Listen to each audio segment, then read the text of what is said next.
If you've been wondering how transposing actually works and you want to have some fun this holiday season, I'm going to show you the 3 best Christmas tunes you can use to work on this skill to not only develop it, but have some fun along the way. And if you're new here, my name's Jonathan, and on this channel we provide practical tutorials to help you improve at the piano faster. So let's talk about how transposition actually works, and then I'll show you those 3 Christmas tunes to have some fun with it.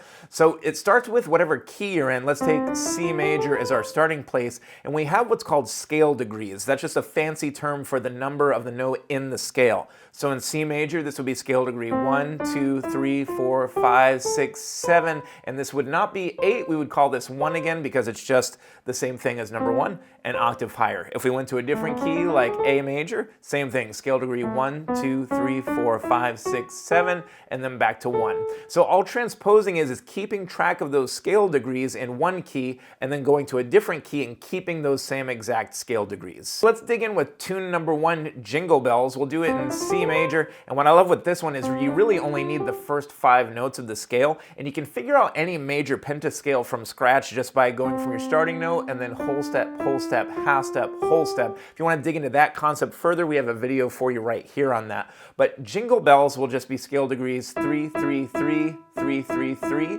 3, 5, 1, 2, 3, 4, 4, 4, 4, 4, 3, 3, 3, 3, 3, 2, 2, 3, 2, 5. Now that's a lot there. We won't do the entire thing in these different keys, but I'll show you the concept. Let's say we want to bring that over to the key of A major. I just take those same scale degrees, bring it on over to the A major scale. 3, 3, 3, 3, 3, 3, 3, 5, 1, 2, 3. And even if I wanted to do something a little trickier like F major, same thing. 3, 3, 3, 3, 3, 3, 3, 5, 1, 2, 3.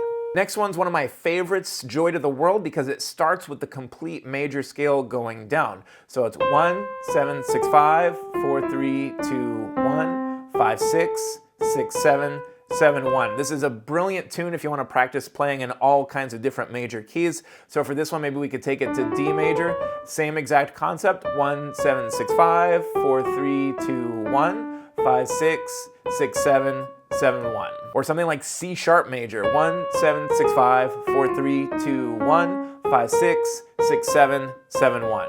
And then this next one's great for getting a sense of the leading tone. That's just the 7th scale degree, and that's Deck the Halls. Again, we'll start with C major, 5, 4, 3, 2, 1, 2, 3, 1, 2, 3, 4, 2, 3, 2, 1, 7, 1. That note is so important, that leading tone, because it tells our ear sort of what key we're in. And so if I want to take this to, say, E major, same exact idea here, 5, 4, 3, 2, 1, 2, 3, 1, 2, 3, 4, 2, 3, 2, 1, 7, 1. So I challenge you to see how many keys you can learn these 3 tunes in before Christmas hits. And if you enjoyed this keyboard-centered approach to transposition, you'll love our tutorial on learning harmony in this video right here. I'll see you there.